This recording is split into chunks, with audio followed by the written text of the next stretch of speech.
On quiet nights, when the world finally slows down and the noise of the day dissolves into sleep, there are stories that travel across centuries like a gentle wind. Stories of men who shaped continents, moved nations, and left behind legacies too vast for the earth to forget. Tonight's story is one such tale, the life of a boy from the cold Mongolian steppes who rose to become one of the most powerful figures in human history. A man feared, respected, and remembered more than 800 years later. This is the night story of Genghis Khan, known to the world as Genghis Khan, the man who united warring tribes, forged an empire that stretched across half the known world, and carried a belief so deep and unshakable that it still echoes today. That destiny belongs to those brave enough to claim it. As you listen, let the rhythm of history settle into calm narration. Let the images unfold softly, the flickering campfires of Mongol tents, the endless grasslands, the thunder of hooves, and above all, the quiet strength of a leader who transformed adversity into empire. This is not only a story of war, it is a story of courage, resilience, vision, and the power of belief. So rest your mind, relax your breathing, and let the tale begin. Long before he became a conqueror, he was simply a child named Temujin, born around 1162 near the Onon River. His tribe, the Borjigin, lived in the harsh winds of Mongolia, where winter storms could cut through bone and survival depended on strength, loyalty, and unity.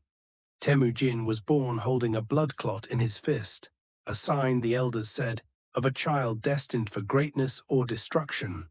No middle path. But destiny rarely begins with comfort. When Temujin was still young, his father Yesugei, a respected tribal leader, was poisoned by enemies. His family was abandoned by their clan and left alone on the unforgiving steppe. For a young boy, it meant hunger, danger, and a childhood carved out of desperation.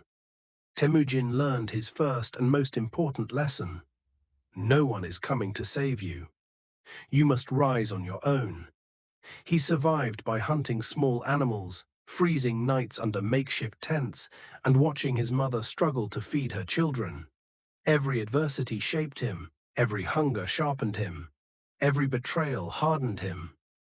At age 14, when Temujin killed his half-brother in a dispute, he understood the true weight of leadership, the responsibility to protect one's own, even at painful cost. And so he grew, not with luxury, but with resolve. A resolve that would one day bend mountains and armies to his will. Temujin's young adulthood was marked by struggle. He was captured by rival clans, enslaved, humiliated, but never broken. One night, under the cover of darkness, he escaped his captors, carrying with him a profound truth. Freedom must be seized, not granted. As he regained strength, Temujin began gathering allies. Some were men he had fought beside, others were people who believed in his sense of justice, his discipline, and his willingness to reward loyalty, not bloodline. He was different from other tribal leaders. Where others trusted only family, Temujin trusted talent. Where others divided people by birth, Temujin united them through merit. Slowly, the foundations of his future empire formed, not on fear, but on trust. Meanwhile, he married Berta, the woman who remained his anchor until the end. When she was kidnapped by a rival tribe, Temujin waged war to rescue her, a battle that transformed him from a local leader into a rising force. His victories grew, his reputation expanded. The tribes began to choose sides, and more they chose Temujin. By the year 1206, after years of battles, shifting alliances, and extraordinary persistence, Temujin achieved what many believed impossible. He united the Mongol tribes, clans who had fought each other for centuries, under one banner. At the great Kurultai gathering, on the open plain beneath the eternal blue sky, he was declared Genghis Khan, universal ruler. This moment was more than a coronation. It was the birth of a new world order. The Mongol nation transformed overnight. Where there had been division, there was unity. Where there had been survival, there was ambition. Where there had been scattered clans, there was now a disciplined, unstoppable force. Genghis Khan created a code of laws, the yasa, enforcing justice, loyalty, and discipline. Theft was punished, cowardice was condemned, merit was rewarded above everything. Every soldier, whether poor shepherd or noble-born warrior, was valued the same.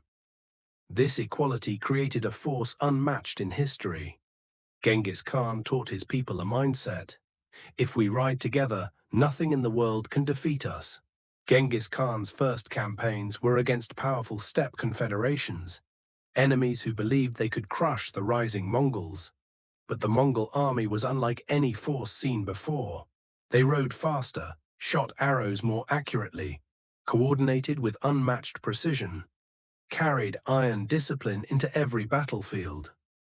Genghis Khan used strategies centuries ahead of his time: psychological warfare, intelligence networks, and deceptive maneuvers. He won not only with strength, but with mind. The Khwarezm Empire. One of the most dramatic wars began with an insult. A Mongol trade caravan was murdered by the Khwarezm governor. When Genghis demanded justice, the Sultan executed the Mongol envoys. This, for Genghis, was unforgivable. He launched a campaign that reshaped Asia. Cities that resisted were crushed, those that surrendered were spared. The Mongol military swept like a storm, precise, coordinated, and unstoppable. His message was clear: respect the Mongols, and you will find peace. Betray them, and you will face consequences, China and beyond. Genghis Khan's wars against the Jin dynasty in northern China opened new chapters in warfare. The Mongols learned siege tactics, stormed massive cities, and incorporated engineers, artisans, and scholars from conquered nations. Under his leadership, the Mongol Empire grew from a cluster of tribes to the largest contiguous empire in human history, stretching from Korea to Eastern Europe, from Siberia to Persia, from the Caspian Sea to the Pacific Ocean. His wars were fierce, decisive, and often brutal. But they radically transformed the medieval world, creating the Silk Road networks, encouraging trade, communication, and cultural exchange on a scale never seen before. Beyond swords and battles, Genghis Khan's greatest strength was his mindset. He believed a leader must eat last. Courage is a muscle, use it daily. Unity is stronger than bloodline. Opportunities are won by the brave, not the hesitant. He embraced learning. He listened to scholars, strategists, and foreign advisors. He adapted quickly, a reason why his empire expanded where others fell. He respected loyalty fiercely, but he punished betrayal without hesitation. At night, he often spoke to his soldiers not as a king, but as one of them. He reminded them, if we fall together. If we rise, the world will remember our rise. This belief forged unbreakable morale.